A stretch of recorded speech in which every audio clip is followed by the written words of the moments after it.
We've taken a classic green bean casserole with green beans coated in a creamy mushroom sauce and scaled it down to create a simple side dish that's perfect for 1 or 2 people. So first we'll make the mushroom sauce. We'll start by adding a tablespoon of olive oil to a 10-inch skillet over medium heat. Then add a half of a cup of chopped onions to the pan and cook the onions until they're translucent, about 1 to 2 minutes. Now we're going to add in 1 clove of minced garlic and 1/4 cup of sliced mushrooms. Now I'm using jarred mushrooms for convenience and also because fresh mushrooms don't last very long. And so I can keep the jarred mushrooms in the refrigerator and use them in a different recipe later in the week. If you don't have jarred mushrooms and you want to use fresh mushrooms, that's fine. You may just need to cook the mushrooms down for another minute. Okay, next we're going to stir in 1/3 cup of chicken broth. I like using low sodium chicken broth. And then we're going to add in 1/4 cup of heavy cream or heavy whipping cream. And then we're going to add in 2 ounces of softened cream cheese. And we're going to stir this mixture until it's smooth. Now our challenge was to make a homemade mushroom sauce that's similar to the canned soup version. And after much trial and error, we determined that cream cheese and heavy cream were the key to making a really rich and creamy sauce. Bring the sauce to a rapid simmer, stirring constantly until the mixture has thickened. This takes me about a minute. You can see the liquid evaporating from the sauce, which helps it thicken, but be sure to stir constantly. Now we're going to stir in 1/4 cup of shredded Gruyère cheese. I love the flavor of Gruyère, and it melts really well. But you can also use shredded Swiss cheese or Fontina instead.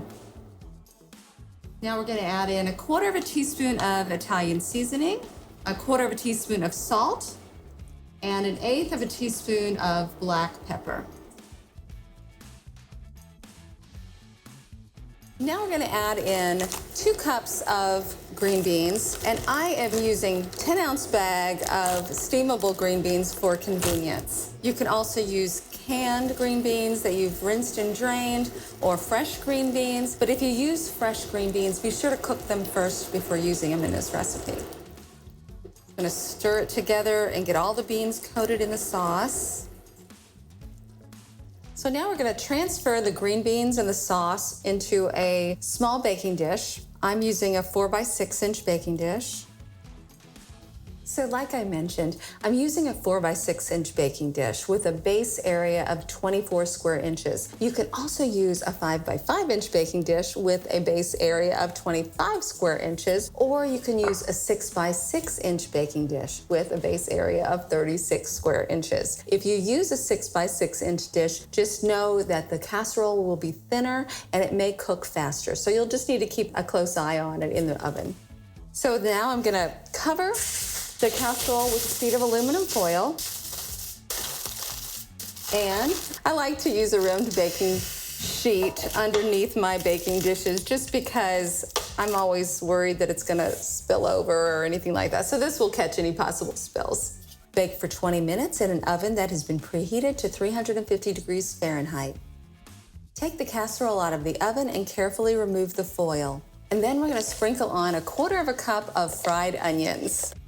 Now the fried onions are the only ingredient in this green bean casserole that is not 100% homemade, but I'm keeping with tradition because French's brand of fried onions are traditional on a green bean casserole. They add just enough salt and texture to the dish, but also flavor, which balances out the creamy goodness of the sauce.